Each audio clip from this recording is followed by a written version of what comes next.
Hey there guys, Chauncey J. Kent here, and I'm coming at you with episode 10 of my Skyblock survival series. Now, of course, last time you remember we made the lower roads for the island, and this is just the barrier to keep you from accidentally falling into them, like you remember, and just goes down all the way down there. Gives you a much nicer approach to the lower parts of the island. Gives you a nice look at the fishing pond setup we've got going here, and you can even see the other roads and the detailing done on that. Alright, so that's of course a review of what we did last episode, and if you missed that episode, I will go ahead and include an annotation up in the corner here, so you can check that out. But for today, what we are going to do, and I actually failed to mention this because I wasn't sure this is what I wanted to do this episode, but we are going to go ahead and automate our sugarcane farm. So, finally, no more of that running down here and hitting it with our fist to collect it and only getting a little bit. Now, I will admit openly that I gathered the stuff and I started building this off camera, and I'm like, you know what? I should be recording this because I planned to record it.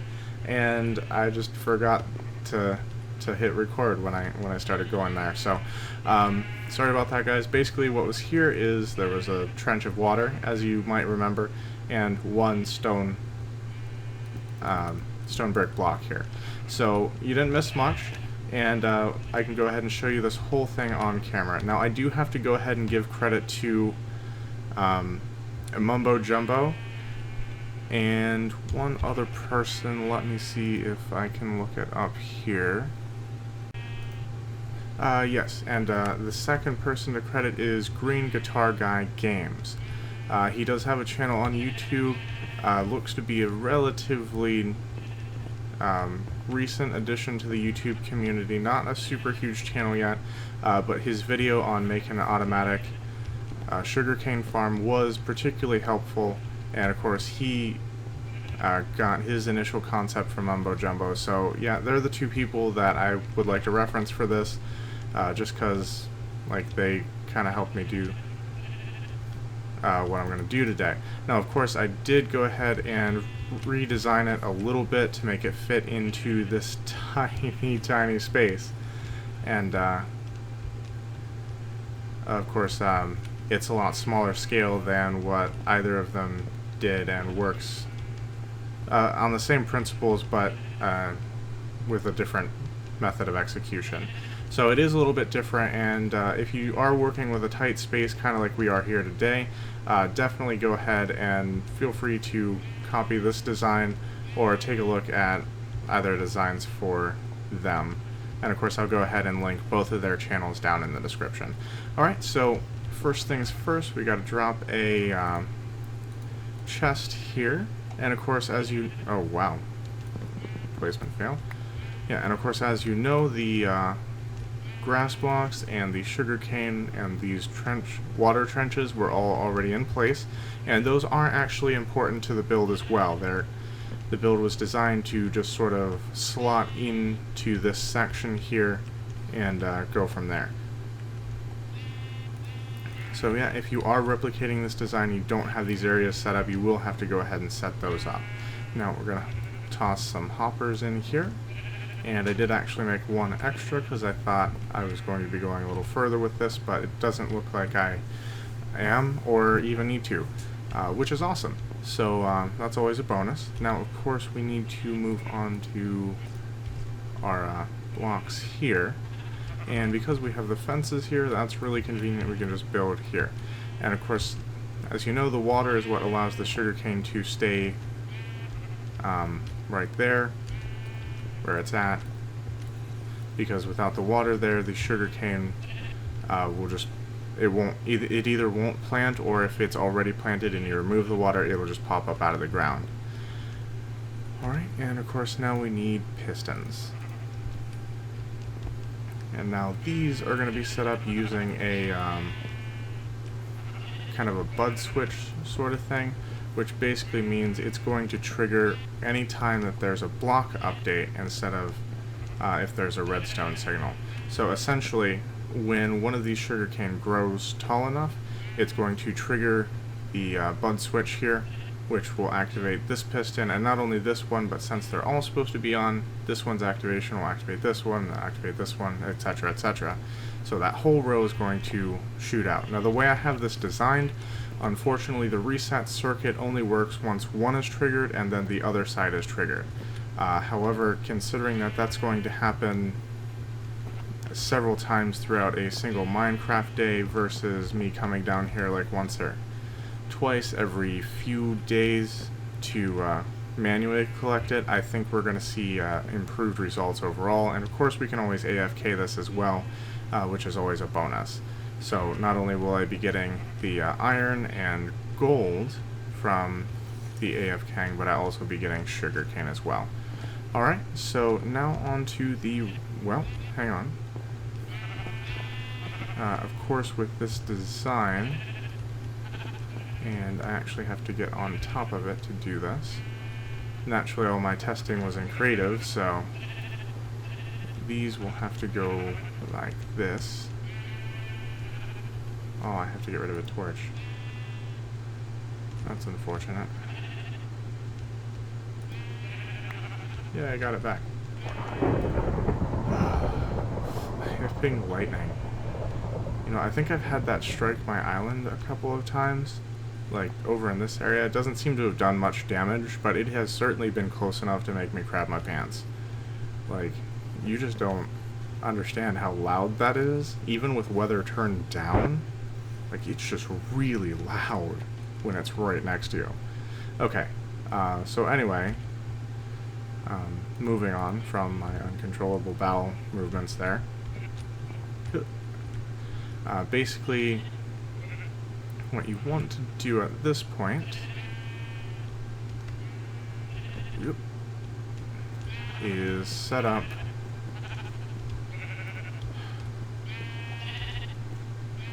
a row running along the side here, and that's actually the wrong block. We'll have to switch that out in a second, but gets us going here.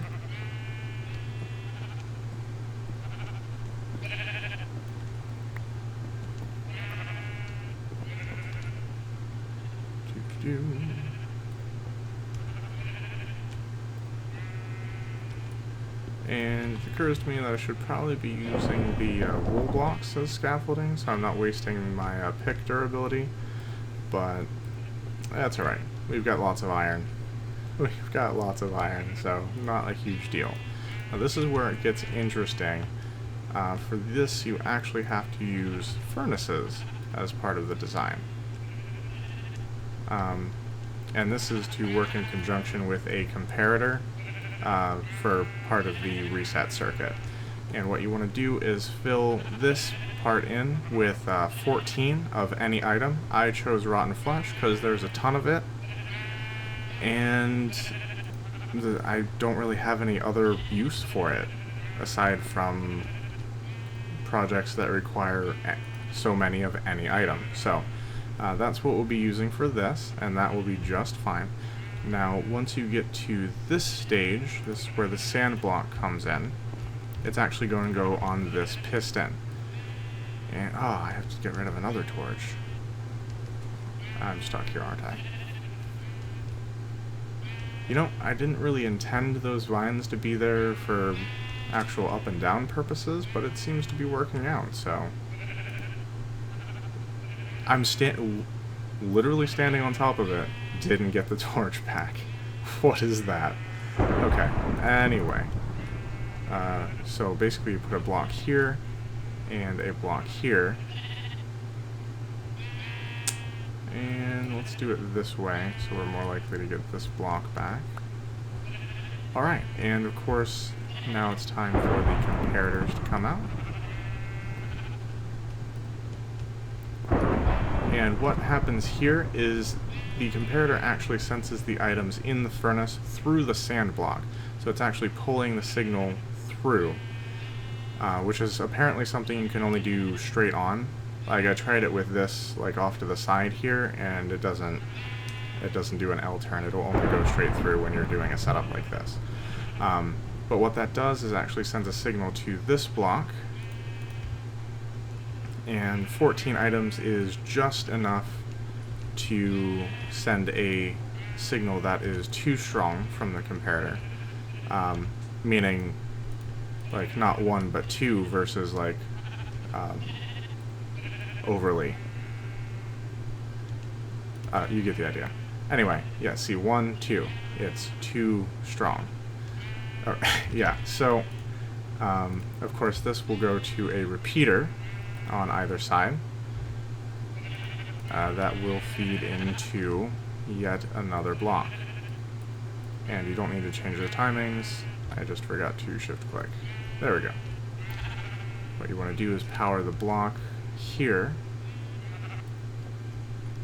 Okay. And then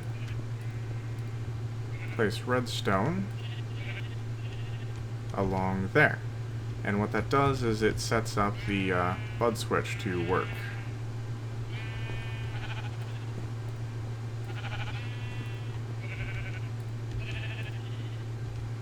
Alright, and then so anytime there's a block update, it will trigger that. And then once they both activate, it triggers the reset. And they go back in. So, not too shabby. Alright. And yeah, that's basically all of the redstone that has to be done for this. Now, the other part of this is really just aesthetics. Now, they are partially functional, so definitely not something you want to skip. Please don't fall, please don't fall. Okay, good. So now I toss that block there just so I have this back block here. But what you want to do for the functional part, 3, 4, 5, and what this will do is when the sugarcane grows high enough, the piston's going to push it, and instead of launching it over to this side, completely avoiding the hoppers, and of course you can use glass panes as well, but on my island, iron's actually cheaper than glass, so that's what we're using here. But yeah, anyway, the pistons will push it, and it will hit this block. It will hit these, which will place it just like in this first third of this block, where it will fall into the hoppers and get carried down to here. And that way it's not being launched over and you don't have random issues like that. Like I said, you could also use glass panes if you want to do something else with it, but I actually like the way the iron looks. And since we have lots of iron anyway, like, I'm good with it being iron. And that does trigger a block update, like I thought. Get rid of that. Really? Come on. There you go. And that will trigger a block update, which will activate both and reset it. Good, good.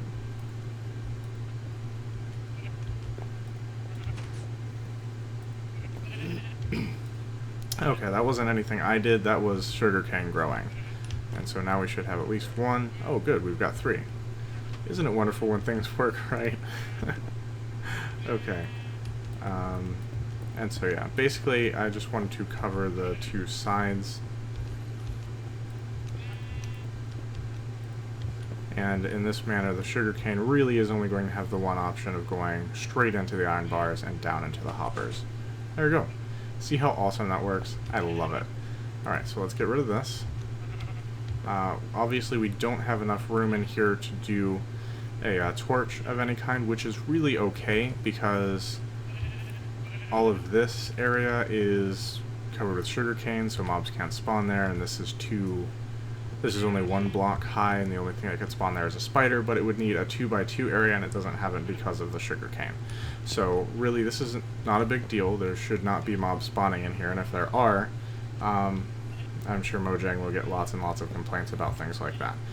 But anyway, so let's finish off the roof here, and the last detail is just tossing in the rest of the iron bars. Now, because these are transparent blocks, you can put them over a chest and still access it without any trouble at all.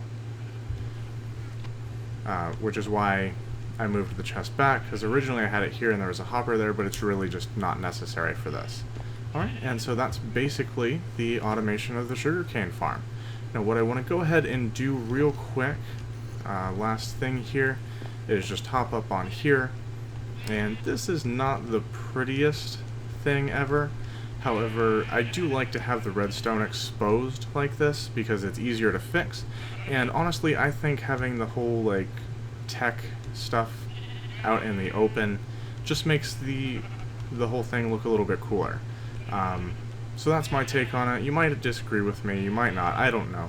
But I'm going to go ahead and leave it exposed. And essentially what I want to do at this point is just add a little bit of light up here so that mobs aren't going to spawn anywhere up here. Because we did remove some torches, we do potentially have some dark areas, and we don't want anything going wrong with this farm. So, yeah, that's basically it. And we now have ourselves a fully automatic sugarcane farm. And it is pressed right up against this, so that's going to reduce the amount of vines we have to collect, which is okay, because honestly I don't use a whole lot of the vines, and this will actually probably spread over to this side now, which will be interesting. But we can still access sugarcane through the cocoa bean farm, which honestly I mean I could automate this, but there's really no point. I have so many cocoa beans already, and I barely use them for anything. Because, you know, poop blocks are not the most attractive things to decorate with, and of course, one guy can only eat so many cookies. But yeah, so I mean that's that. So guys, I know this is a little bit shorter than the typical episode. I hope that you have in fact enjoyed it, however, and I look forward to seeing you in the next episode of Skyblock Survival. Thanks. Remember, if you liked the video, go ahead and like it, subscribe the channel, tell your friends. You get the drill, you know the idea. And since I'm messing up every phrase, I'm just going to go now. Alright, as always guys, I will talk at you later. Hey guys, just a quick little bonus clip here at the end. It occurred to me that there was one thing about this that I didn't actually explain, and that's with the whole reset circuit thing. Now the reason you have the piston and sand block here is just because the furnace is what's providing the signal through the comparator, and when the circuit gets tripped, it pushes this piston up as well as all of these out, which raises the sand block and actually cuts off the circuit to the comparator, which typically will shut off this whole section of wiring, which will turn everything off and allow these to go back in, and then just like that block drops, it reactivates the signal, and the bud circuit is ready to go again. Now the reason mine has to wait for the other side is just because everything is so tightly put in here that these two are actually powering the same string of redstone, so even once one is tripped, the other one continues to power both sides. Now I did try to cut off like one of the circuits and do different things to try and mess with it, but ultimately to fix that particular issue you end up with it going way out here and way out here, and really I'd like to keep this build within the bounds that I'd kind of previously set with all the fences and such. And oh look, I could just jump into the sheep pen. Okay, anyway. But yeah, for me, it's not that big a deal, because like I said, it's really going to be more efficient this way than it would be for me to do things manually, and since I do a lot of AFKing, at any rate, this will be fine. Alright, so yeah, just wanted to kind of touch on that, explain what is going on here so you guys have a better idea of what your stuff is doing in your world if you try to build something like this, and if there's something that goes wrong with it, then you have a better idea of how to fix it.